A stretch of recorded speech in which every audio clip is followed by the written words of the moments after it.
Notice that my thumbs are parallel versus if I stand like this, now my thumbs are inboard where my thumbs face each other. The thumbs should never face each other. This is where we're going to start to run into problems.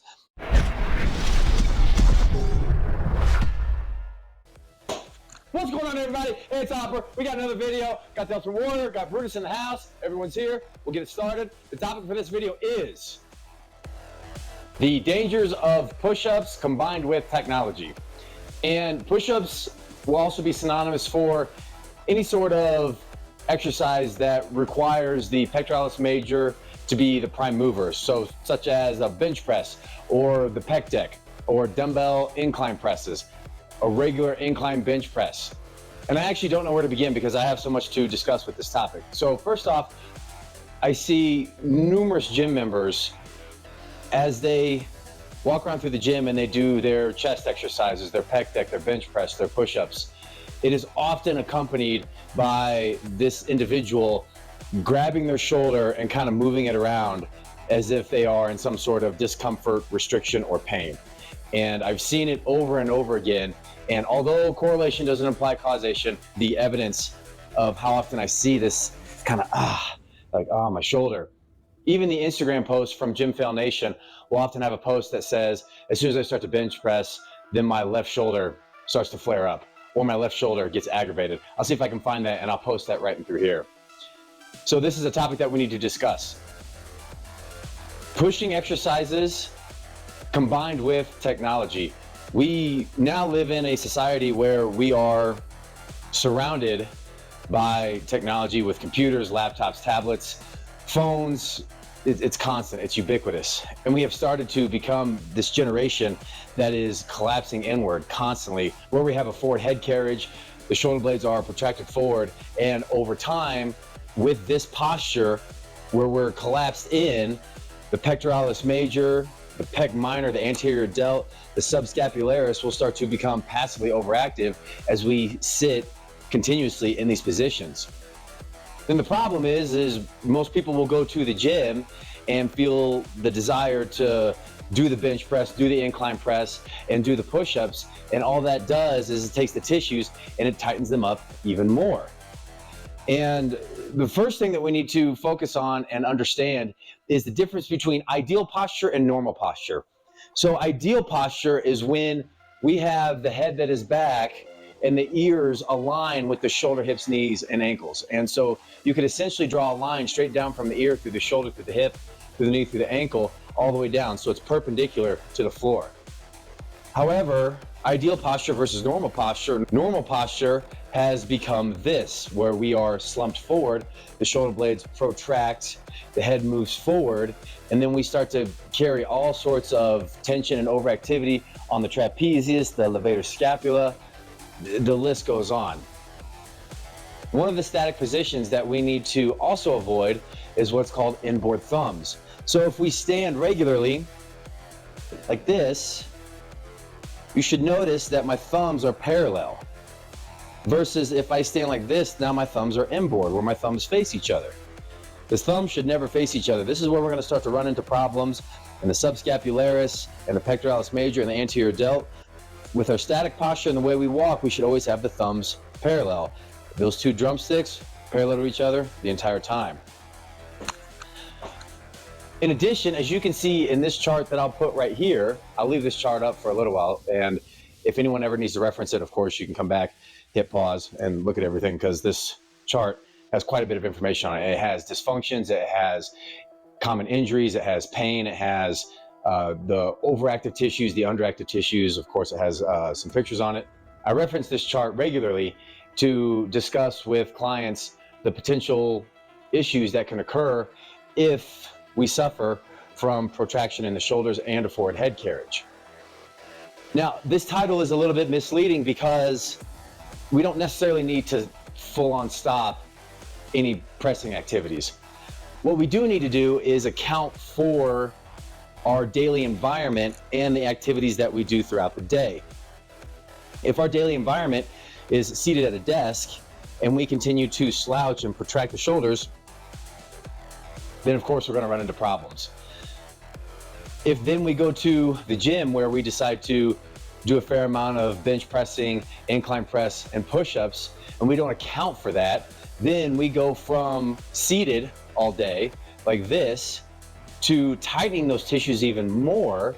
Then the shoulders start to become even more pronounced forward and protracted, and we continue to run into problems to the point where we're at a high risk for shoulder injuries and then shoulder surgery. Then we'll need rehabilitation work, and it continues on.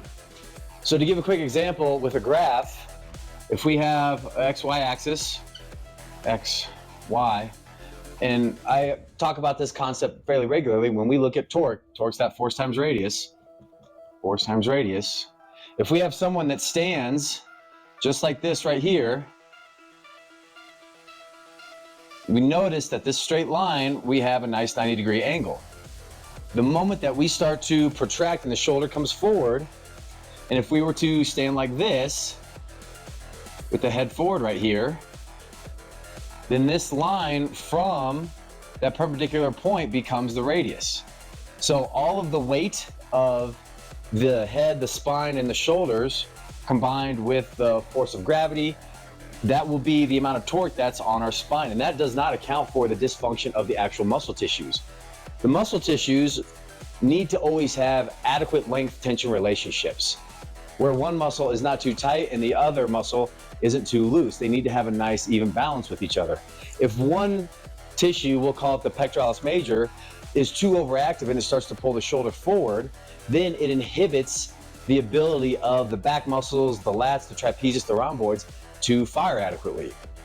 That tissue cannot release the way it needs to, and thereby it impedes on the rhomboids and the lats for the actin and myosin fibers to bind and contract, and it also impedes on the neural drive of that tissue. So we need to avoid, pardon me for a second, we need to avoid inboard thumbs at all costs.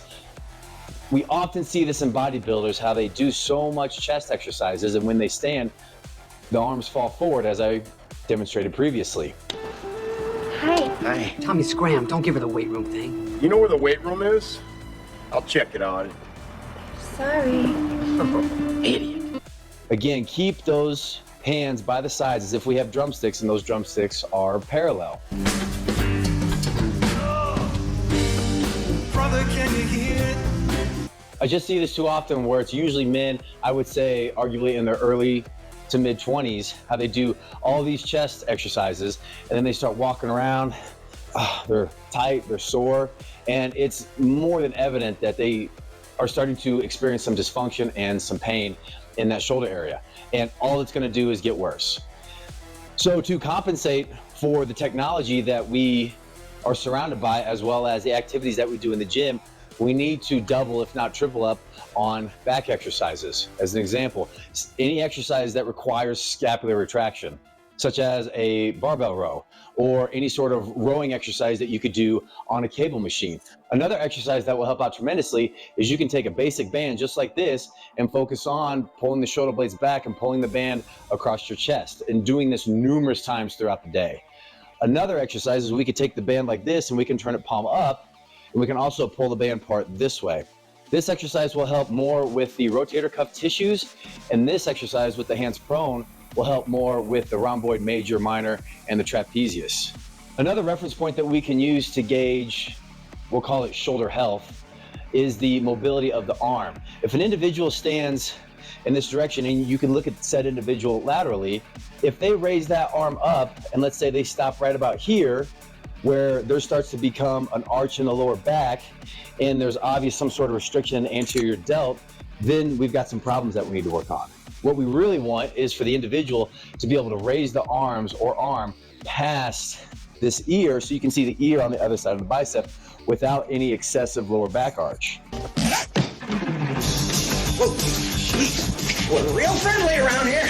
So if an individual has a difficult time lifting the arm straight up over their head, then I would strongly suggest for a certain period of time, 4 weeks, 6 weeks, 8 weeks, to avoid any sort of pressing, and double and triple up on the band exercises, the rowing, and focus on how we stand throughout the day. I will say it for a third time. If we have inboard thumbs and we're just kind of standing there passively and not correctly, like Forrest Gump, like the way he sat on the bench when he was waiting for the bus, all upright and with his shoulder blades back. Hello. That's the posture that we need to focus on throughout the day. And keeping the head back as well. Again, if we're at a computer and we're here 6, 7, 8 hours a day, we're gonna run into more problems and we're gonna have a bad time. So understand this torque and our static posture, how we move throughout the day. Understand that the exercises that we do at the gym, if we're constantly pressing, doing the pec deck, doing the incline dumbbell presses, doing the overhead shoulder presses, we are placing so much stress and stimuli on the pectoralis major, the anterior delt, that it causes way too much pattern overload. And some of the people that I see at the gym, they're gonna blow their shoulders out within the next 6 months.